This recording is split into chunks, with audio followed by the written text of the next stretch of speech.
Happy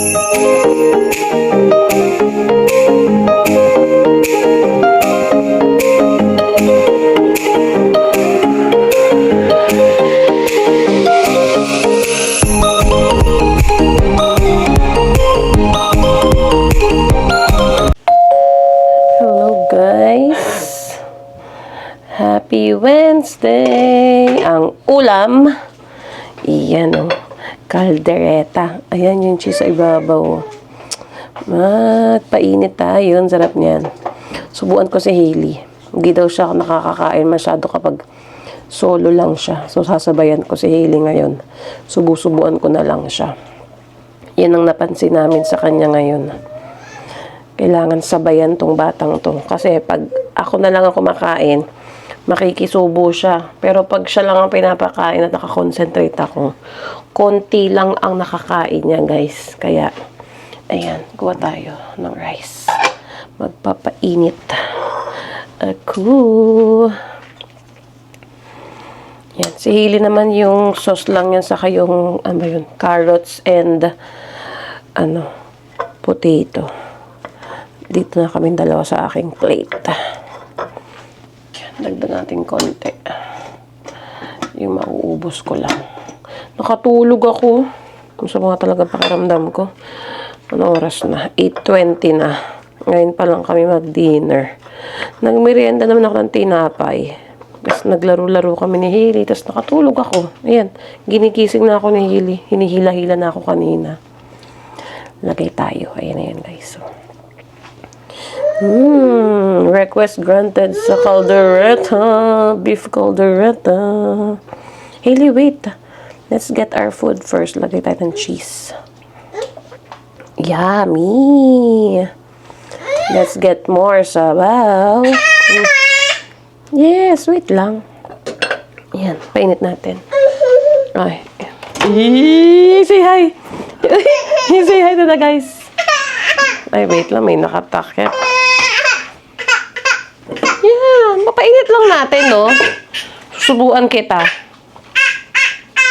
Yes, look. Okay. Mga 2 minutes. Yan. Sarap niyan. Kain tayo, guys. A few moments later.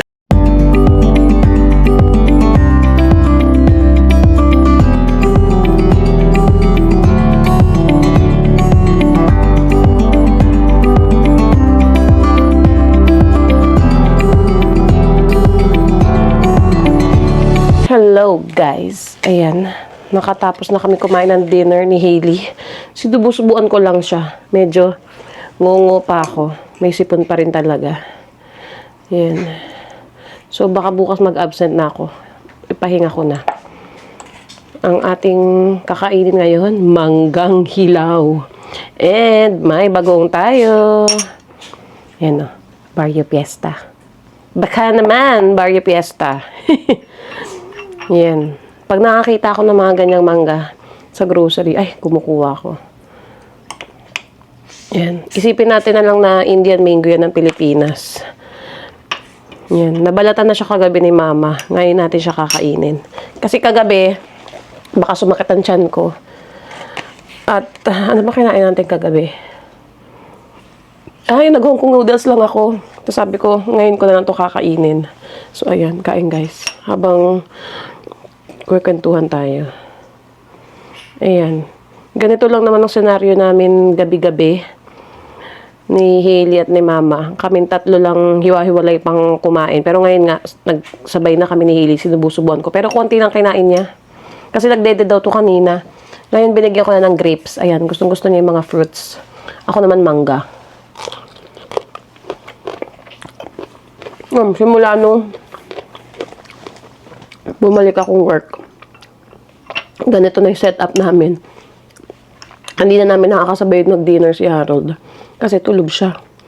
Ang gising na niya 9:30 ng gabi. Tapos dadiretso na yan ng washroom, mape-prepare na yan. Wala nang usap-usap, saglit-saglit na lang. Magbababay na yan sa amin. Then papasok na ng work ng bandang 10. Uuwi na yan ng 6:30 AM. Pag minsan nga, bago mag 9:30, pumapasok na ako ng kwarto ni Hailey. Hihiga na kami. Pag antok na talaga ako. Tapos siya naman gigising. Magpe-prepare. Pag sa umaga naman, 6:30 yung dating niya. Upo na yan doon sa computer niya. Minsan tatabihan na kami para humiga, magpaantok. Pero minsan, uupo muna sa computer yan. May mga chine-check doon sa kanyang computer. Tapos kami naman, ako naman ang babangon kasi papasok naman ako. Ang unang alarm ko mga 6:30. Hindi pa ako gigising yan. Tapos pangalawang alarm, 7 a.m. Hindi pa ako gigising yan. Tapos siguro mga pangatlong alarm ko, 7:30. Yan. Gigisingin na ako niyan. Pag minsan yung panggising sa akin, ang tawag dito, yung sa keyboard niya. Kasi nga, di ba, meron kaming harang kay Hailey. Pag di niya ako maabot, ginagamit niya yung parang pang rest dun sa keyboard niya. Ginaganon-ganon niya ako, gigisingin niya ako. Ayan. Minsan maiinis pa ako. Gising na ako, pero alam ko naman yung oras ko. Nabangon na ako.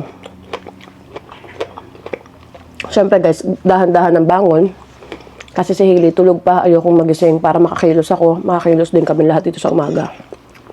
Ngayon naman, lately naman is, si Hailey nagigising siya bago ako pumasok or mga 9 a.m. ganyan nagigising siya. Nag-morning nap pa rin naman siya mga 11 a.m. to 11:30 or mga ganyan 1 hour, alas 12 nagigising na din. Magla-lunch na siya. So, ganun na yung everyday scenario namin ngayon. Kapag off naman ako, kumari, off ko Friday. Minsan nagsiset ako ng appointment. Minsan naman wala. So, ayun, dun kami nakakapag banding-banding. Pag sa umaga, pagdating niya, gising na din ako maaga. Or kapag kami dalawa na lang sa samahan niya ako sa mga appointment, ganun. And then kapag Saturday naman, Saturday ng morning na kasi siya dumadating. Day off na siya niyan, Sabado, Linggo, Lunes. Lunes ng gabi pa yung pasok niya. Ayun, matutulog na siya sa umaga ng Saturday, 6:30 na siya ng umaga na uwi. Tapos pwede kaming gumawa ng mga errands, dire-diretso kung nakikita niyo yung mga vlogs namin. Tapos sa gabi, doon na siya matutulog. Ang gising na noon, madaling araw na yan ng Sunday or minsan tutulog ulit siya. Sabay na siya ng gising namin ng Sunday morning. Ganun. Tapos Sunday na naman, mag-grocery na naman kami or another errands na naman. Ayun, tapos sasabayan na niya kami ng tulog din ng Sunday. Sabay-sabay na kami, yun, Sunday lang, sabay-sabay na kami humiga. Natulog. Ganun yung usual routine na namin. Siguro magiging ganyan ang schedule namin hanggang bago mag-school si Hailey. Na Sunday pa si Mama. Kasi pag nag-school na si Hailey, pwede nang mag-switch si Harold ulit ng morning shift, yung 7 to 3 niya, para pwedeng maihatid niya si Hailey, masundo sa hapon, ganun. Or ako naman, kapag pwede sa sa oras ko, it's either isa sa amin, pwedeng maghatid or magsundo. So, magiging pares na kaming morning shift niyan. Kasi siya, magiging 7 to 3 ulit, kung babalik nga siya ng morning. Ako kasi, ang magiging oras ko na 8 o'clock to 4:30 ng hapon. Monday to Friday na ako niyan. So, ayun. Onting tiis pa. Magto 2 years old na si Hailey sa October. Siguro 2 more years. 2.5 years pa or 3 years bago maging okay na yung routine namin. Ngayon, tiis-tiis muna. Kaya, ayun. Kaya, nung ine-explain ko din dun sa boss ko, yung sitwasyon namin ngayon, kaya mas pinili ko yung trabahong full-time na Monday to Friday at weekends off. Para nga, family time ng weekends. And yung in-explain ko sa kanya na ganyan, halos hindi na kami nagkikita, hindi na nag-uusap, sa chat na lang, or minsan magtatawagan na lang yung mga importanteng ganap sa buhay, yung mga ginagawa ng sa adulting, ganyan. Ayun. Sabi niya, para ang hirap nga daw nung ganun. Nasa isang bahay, pero hindi na nagkikita.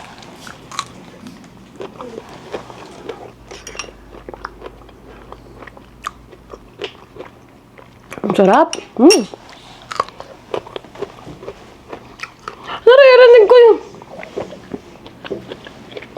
Naririnig ko sa background yung sip-sip ni Hailey dun sa kanyang grapes. Gusto talaga niya yan. Enjoy niya yan. No more? Wow! Show them. No more? Show them. All done? All done? You want more? Oh, wow! Gusto pa! All done? Oh, I'll give you. Last na to, ha? Last na. Gagawa ako nung Last na. avocado, tapos pupo kasi. Ayan, guys. Tuloy natin ang chikahan. Oh, ito na yung bata. Sa ilalim. Pinainom ko na ito ng vitamins. Yan. Sa gabi ko na nagagawa. Kasi sa umaga, nagmamadali na ako. Ang kanyang vitamins, galing Pilipinas pa. Tiki-Tiki and Be Well Zinc.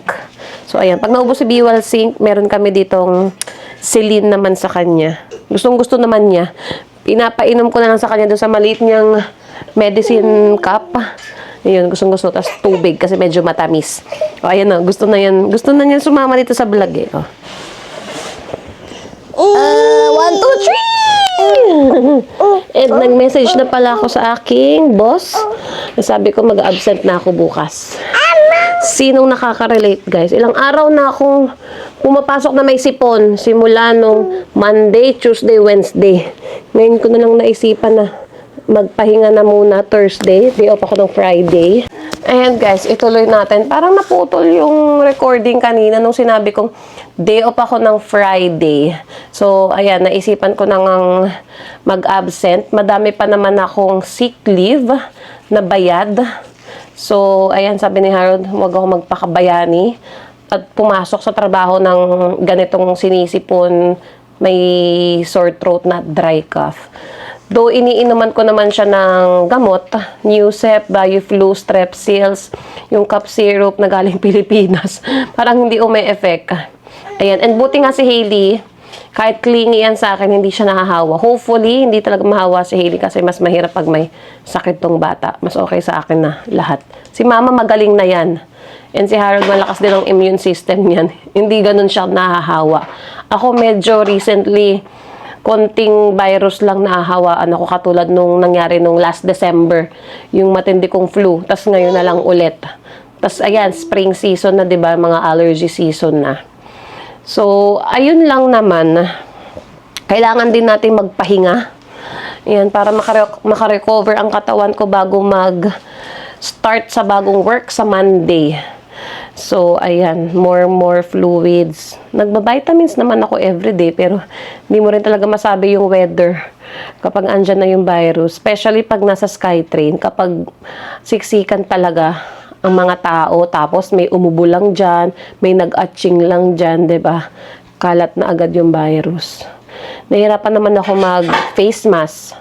Hindi ka makahinga. Kahit sa mga kliyente ko, hindi na nga ako maintindihan ng walang face mask. Lalo na siguro kung magsuot ako ng face mask, lalong hindi ako naintindihan. So, ayan. Pahinga muna kami, guys. Si Hailey nasa na? Ayan, naglililikot na naman yan. So, ayun, ano oras na? O, magna 9:30 na. Nakatulog naman ako kanina, so may energy pa. Tingnan ko anong gagawin ko mamaya or pahinga na muna kami ni Hailey. Parang gusto ko mag-Netflix. May sinisimulan akong series, guys. Naka-isang episode pa lang ako. Hindi ko pa natapos, nakatulog na ako. Nung Sunday ko yun inumpisahan, kasi yung mga katabi ko, si Hailey sa si Harold, tulog na. So, pati ako talagang inantok na. Try ko mamaya. Kung hindi pa ako antukin, habang pinapatulog ko si Hailey sa kwarto, mag-Netflix ako. Ayan. Okay, that's it for our vlog today, guys. Yan, maiksi lang tong vlog na to. And sana nag-enjoy kayo at nakarating kayo hanggang dulo ng vlog na to, guys. Ayan. Ingat-ingat. Yan. Thank you guys for watching. And if you are new to our channel, please consider subscribing. And sa mga gusto magpa-member sa aming channel, you can click the join button. Yan. Shout out to everybody! Bilis ng araw, oh. Bukas, ano na? March 20. Parang bukas is first day of spring na. Ayan ang mga cherry blossoms, guys. Naku, si Hailey. Okay, let's end the vlog, Hailey. Come on! Come on! Thank you guys for watching. Please like, share, and subscribe. Hope to see you guys on our next vlog. Bye! Say bye! Bye!